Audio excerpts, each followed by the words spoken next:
Hello everyone, welcome to treasure classes of social science.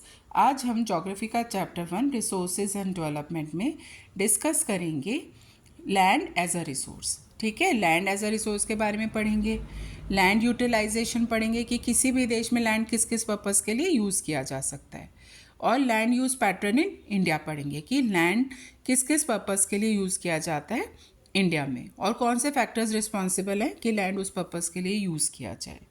चलिए तो शुरू करते हैं। सबसे पहले लैंड एज अ रिसोर्स। तो आपकी बुक में गिवन है कि land is a natural resource of utmost importance. Means जो लैंड है वो सबसे इम्पॉर्टेंट रिसोर्स है। अगर आपके पास ये लाइन आती है, मैं बार बार कहती हूँ जस्टिफिकेशंस के लिए आती है, तो इसमें कुछ नहीं, आपको क्या लिखना है, लैंड की इम्पॉर्टेंस लिखनी है। तो आपको पता है कि लैंड की क्या इम्पॉर्टेंस है।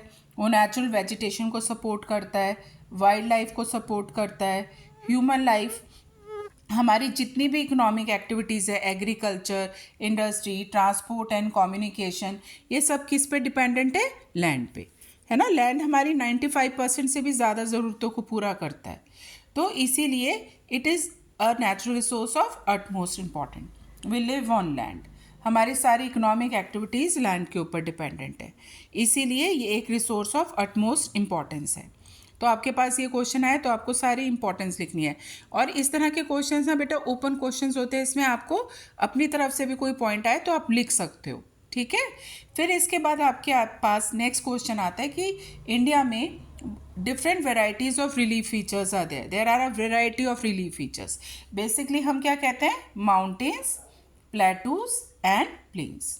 माउंटेन्स जिनकी पीक्स हैं, प्लेटूज जो टेबल लैंड्स हैं, और जो सी लेवल के से ज़्यादा हाई नहीं होते वो प्लेन्स हो गए, प्लेटूज एंड माउंटेन्स। तो ये अलग अलग रिलीफ फीचर्स हैं।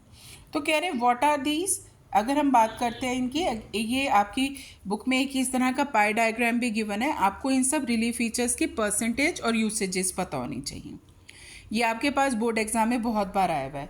इंडिया में सबसे ज़्यादा क्या है, प्लेन्स हैं, एंड दे आर 43% प्लेन्स हैं। माउंटेन्स दे आर 30%, और जो प्लेटूज है दे आर 27%।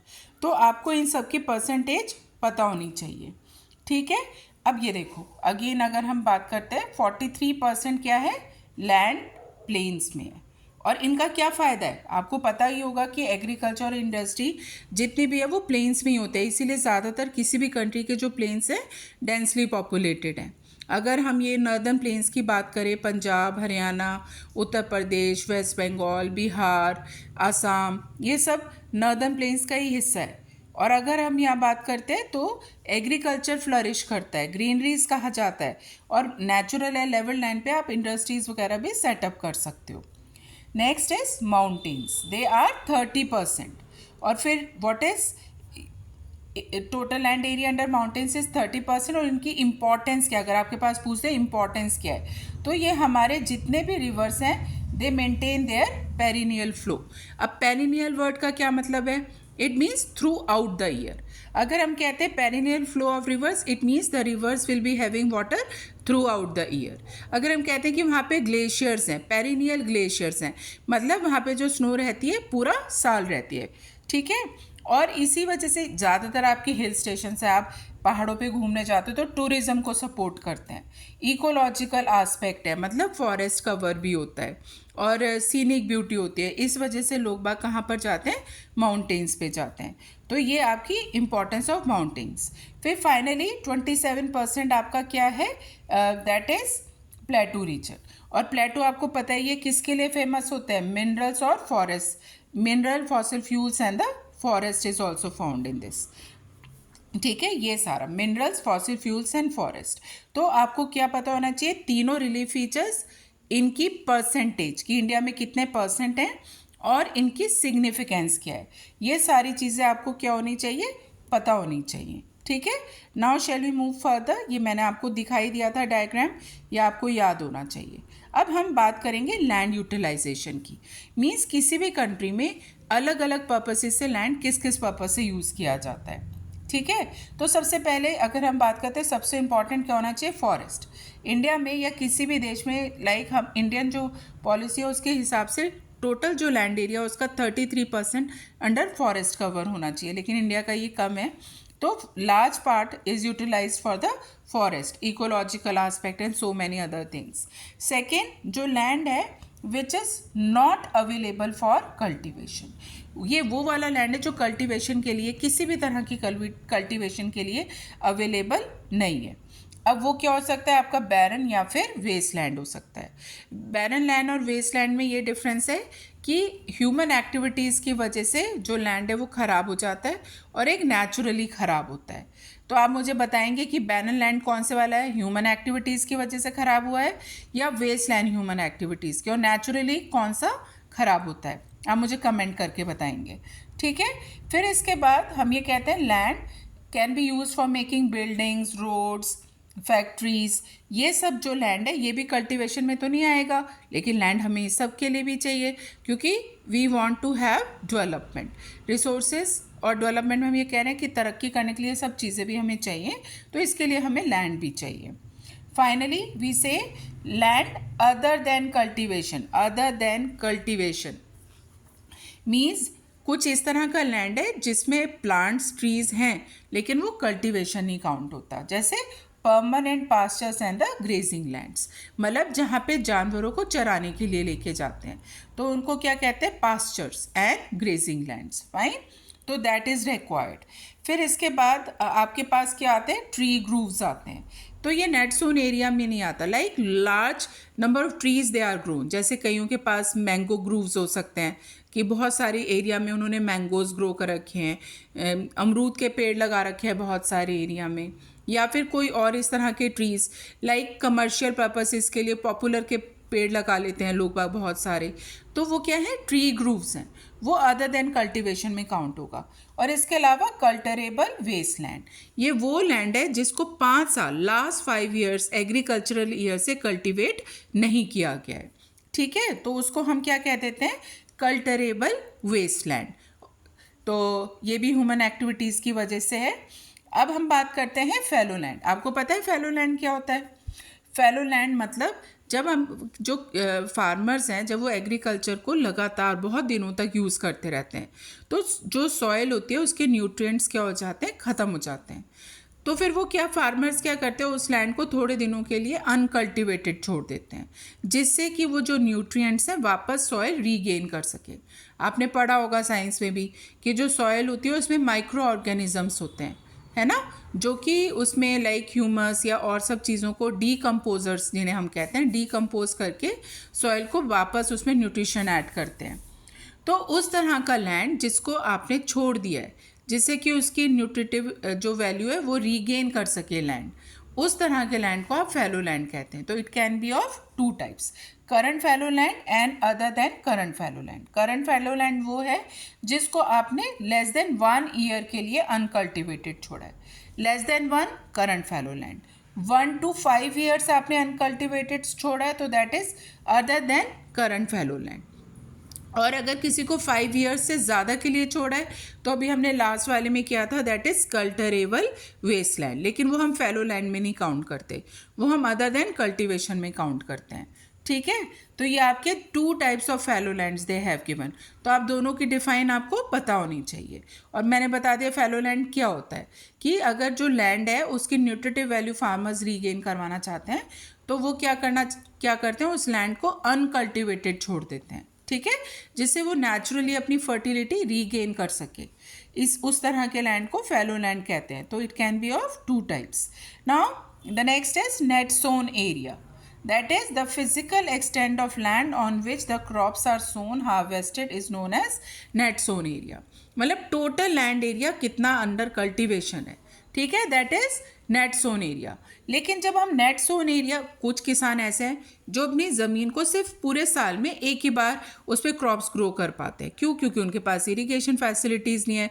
ज़्यादातर इंडिया में जो फार्मर्स हैं स्मॉल एंड मार्जिनल हैं, तो वो खारिफ क्रॉप्स मतलब at the time of monsoon ही क्या कर पाते, क्रॉप्स को ग्रो कर पाते हैं। तो वो वाला जो एरिया जो साल में सिर्फ एक बार, जिसमें किसान कुछ उगाते हैं, फार्मर्स कुछ ग्रो करते हैं, उसको नेट सोन एरिया कहते हैं। लेकिन some rich farmers are also there जो अपने लैंड को एक से ज़्यादा बार कल्टीवेट कर पाते हैं, ठीक है। अगर हम नेट सोन एरिया प्लस जो area sown more than once है इसको ऐड करते हैं तो that is refer to as gross cropped area. So what is gross cropped area? Area sown more than once plus net sown area is equal to gross cropped area. Net sown area सिर्फ एक बार sow होता है और जो area sown more than once और net sown area को add कर देंगे तो ग्रॉस क्रॉप्ड एरिया हो जाएगा. ठीक है, तो that is if we talk about कि किस किस पर्पज़ के लिए लैंड को हम यूज़ कर सकते हैं. ये लैंड यूटिलाइजेशन है. ठीक है, हमने क्या क्या डिस्कस किया? 5 हेडिंग्स में हमने डिस्कस किया. That is forest, land not available for cultivation, other than land which is other than cultivation, other uncultivated land if we talk about, and cultivated sorry. और इसके अलावा अगर हम बात करते हैं फैलो लैंड और नेट सोन एरिया. ठीक है, ये सारे आपके. अब हम बात करेंगे land use pattern in India की. तो अगर हम बात करते हैं जो इंडिया में लैंड किस पर्पज़ के लिए यूज़ होगा, उसके लिए 2 मेन फैक्टर्स है. एक तो आपके फिजिकल फैक्टर्स हैं और एक ह्यूमन फैक्टर्स हैं. तो फिजिकल फैक्टर्स में आपके क्या आगे? ट्रोपोग्राफी, क्लाइमेट एंड सॉइल टाइप. ये 3 फिजिकल फैक्टर्स हैं जिनके ऊपर आपका लैंड यूज़ पैटर्न डिपेंड करता है कि वहाँ पे टोपोग्राफी कैसी है. ठीक है, अब जैसे जो हिली एरियाज़ हैं वहाँ पे आप ज़्यादा इंडस्ट्रीज नहीं सेटअप कर सकते, है ना, तो या प्लेन्स में आप सेटअप कर सकते हो. इसी तरह वहाँ पे मौसम कैसा है कि किस तरह की क्रॉप्स को ग्रो कर सकते हैं वहाँ पे, तो it depends on the soil type also. जैसे अब राजस्थान है, वहाँ एरिएट क्लाइमेट है, सॉइल भी उतनी फर्टाइल नहीं है, तो वहाँ पे बहुत ज़्यादा एग्रीकल्चर फ्लरिश नहीं कर सकता. तो it depends upon the physical factors. And the human factors if we talk about, that is population density. It is the number of people living in a unit area, कि कितने लोग हैं. क्योंकि अगर हम कहीं कुछ भी आप काम कर रहे हो उसके लिए आपको लेबरर्स चाहिए, है ना, और वहाँ पे किस तरह की मार्केट अवेलेबल है, डिमांड कैसी है, उस तरह से आप क्या सेटअप करोगे अपना इंडस्ट्री या एग्रीकल्चर में कुछ ग्रो करे हो उसके हिसाब से ग्रो करोगे. हम बार बार इस चैप्टर में बात करते हैं टेक्नोलॉजिकल कैपेबिलिटी. तो दैट इज़ अगर हम कहें कि टेक्नोलॉजी किस तरह की अवेलेबल है, culture and traditions of the people, इन सब के ऊपर लैंड यूज पैटर्न, ये ह्यूमन फैक्टर्स है on which the land use pattern in India depends upon.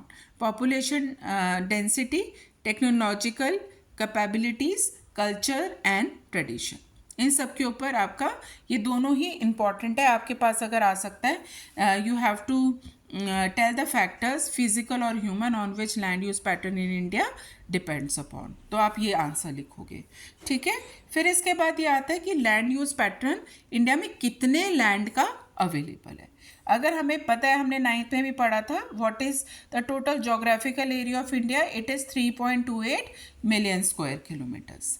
ठीक है, तो हमारा जो टोटल लैंड एरिया उसमें से सिर्फ हमारे पास जो लैंड यूज पैटर्न है वो 93% लैंड का अवेलेबल है. क्यों? क्योंकि जो नॉर्थ ईस्टर्न स्टेट्स में का जो लैंड यूज पैटर्न है वो हमारे पास अवेलेबल नहीं है, सिर्फ आसाम का अवेलेबल है. बाकी जो नॉर्थ ईस्टर्न स्टेट्स हैं जैसे अरुणाचल प्रदेश है, नागालैंड है, मणिपुर है, मिज़ोरम है, त्रिपुरा है, मेघालय है, वहाँ पे लैंड किस किस पर्पज़ के लिए यूज़ हो रहा है हमें थोड़ा कम पता है. ठीक है, इसके अलावा जो अगर हम कहें कश्मीर, जम्मू एंड कश्मीर का जो area which has been occupied by Pakistan and China, उसका भी सर्वे हमारा नहीं हुआ है, उसका भी लैंड यूज़ पैटर्न हमें नहीं पता है. ठीक है, तो अब हम बात करेंगे कि land use pattern in India के क्या फीचर्स हैं, हमें क्या पता चलता है कि किस तरह से लैंड किस पर्पज़ के लिए ज़्यादा यूज़ हो रहा है, किसके लिए कम होता जा रहा है. तो land use pattern in India की अगर हम बात करें तो जो पास्चर्स, परमानेंट पास्चर्स हैं इंडिया में, वो क्या होते जा रहे हैं? कम. आप ये तो बिल्कुल अंडरस्टूड सी बात है कि अब लोगों को ये लगेगा कि एग्रीकल्चरल लैंड इंक्रीज़ करो, इंडस्ट्री सेटअप करो, घर बनाओ, और इसकी वजह से अब वो नहीं चाहते कि जो एनिमल्स के लिए पास्चर्स अवेलेबल थे वो हों. तो अब क्या करते हैं, फार्मर्स यूजली क्रॉप्स ग्रो कर लेते हैं, इस तरह की जो फॉडर क्रॉप्स होती हैं, instead of having permanent pastures. तो that is why the land under pastures is declining. इसके अलावा अगर हम कहें जो other than current fallow land है, what is other than current fallow land? Do you remember? हमने पढ़ा था दो तरह का फैलो लैंड है, एक करंट फैलो लैंड और एक other than current fallow land. जो other than current fallow land है वो या तो पुअर क्वालिटी का है या फिर उसकी जो कॉस्ट ऑफ कल्टीवेशन है वो बहुत हाई है, मतलब उस वाली सॉइल में बिल्कुल भी न्यूट्रिएंट्स नहीं है। और कॉस्ट हाई कैसे हो जाएगी कल्टीवेशन की? क्योंकि उसमें आपको हाई डोजेज ऑफ मैन्योर्स वगैरह यूज़ करने पड़ेंगे, इस वजह से उसकी कॉस्ट ऑफ कल्टीवेशन क्या हो जाएगी? हाई हो जाएगी। This is the second point. और जो नेट सोन एरिया है, नेट सोन एरिया NSA, वो अबाउट 54% है of the total reporting area. जितना भी हमारा उसमें से 54% नेट सोन एरिया। लेकिन ये फ़र्क है, हर स्टेट में वेरी करता है। जैसे पंजाब हरियाणा हम कहते हैं वहाँ पे एग्रीकल्चर पे ज़्यादा एग्रीकल्चर ज़्यादा होता है, तो वहाँ पे net sown area is around 80%। जबकि Arunachal Pradesh, Mizoram, Manipur, Andaman Nicobar islands it is only 10%। तो वहाँ पे नेट सोन एरिया, क्योंकि आपको पता है ये वाला का यहाँ इन एरियाज़ में टेरेन ऐसा है, वहाँ पे हिली एरियाज़ हैं अरुणाचल प्रदेश, मिजोरम, मणिपुर, तो वहाँ पे एग्रीकल्चर वो सपोर्ट नहीं करेगा। हमने अभी किए थे ना ह्यूमन एंड फिजिकल फैक्टर्स, उसमें हमने रिलीफ और टोपोग्राफी की बात करी थी। तो इस वजह से वहाँ पे जो net sown area is very less. अब हम दो और पॉइंट्स करते हैं। मैंने अभी तुम्हें बताया था कि भी किसी भी कंट्री का जो टोटल फॉरेस्ट कवर एरिया होना चाहिए वो अराउंड 33% होना चाहिए, लेकिन according to the national forest policy of India. लेकिन इंडिया में it is far less than that, बहुत कम है जंगल, अराउंड 20 to 23% है। ठीक है, फिर इसके बाद वो कहते हैं जो बहुत सारा ऐसा जो लैंड है जो वेस्ट लैंड है उसको हमने नॉन एग्रीकल्चरल यूजेस के लिए रखा है। नॉन एग्रीकल्चरल यूजेस मतलब उस पर रोड्स बना दी, बिल्डिंग्स बना दी। ठीक है, और जो वेस्ट लैंड है वो आइदर कैसा है, रॉकी है, एरियड है या डेजर्ट एरियाज हैं। तो ये भी सेटलमेंट्स के लिए यूज़ कर लिया उन्होंने, रोड्स, रेलवेज एंड इंडस्ट्रीज़ के लिए। ये मैंने अभी आपको बताया ही था। ठीक है, that is regarding the land use pattern in India. ये 5 पॉइंट्स है लैंड यूज पैटर्न की, किस तरह से लैंड यूज़ हो रहा है इंडिया में। ठीक है, तो ये सब भी आपको पता होना चाहिए। तो अगर हम कहें आज के वीडियो में जो हमने इंपॉर्टेंट क्वेश्चंस किए हैं, that is land is the resource of utmost important, relief features आपको पता होने चाहिए कि कितनी परसेंटेज और उनकी क्या इंपॉर्टेंस है। थर्डली आपको पता होना चाहिए टाइप्स ऑफ फैलो लैंड। फिर physical and human factors responsible for the land use pattern in India और लैंड यूज पैटर्न के features. Now that's all for today. Thank you. Please अगर आपको मेरा चैनल अच्छा लगे तो like, share and subscribe it. और कुछ भी आपको पूछना है तो आप कमेंट बॉक्स में कमेंट कर सकते हैं एंड आई विल आंसर।